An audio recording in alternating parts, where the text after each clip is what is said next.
السلام عليكم ورحمة الله تعالى وبركاته. الرجاء الاشتراك في القناة مع تفعيل زر الجرس حتى يصلك كل جديدنا.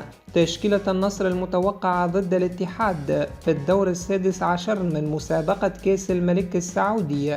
يواجه فريق النصر نظيره فريق الاتحاد على أرضية ملعب استاد الأول بارك ضمن مباراة الدور السادس عشر من مسابقة كأس الملك السعودي، وذلك يوم الثلاثاء الموافق 28 من أكتوبر 2025 في تمام الساعة 9 مساء بتوقيت السعودية. فريق النصر من المتوقع أن يدخل بالتشكيلة الأساسية التالية: في مركز حراسة المرمى نواف العقيدي، قلبي الدفاع مارتينيز بجانب سيماكان، سلطان الغنام ظهير أيمن، نواف بوشل ظهير أيسر.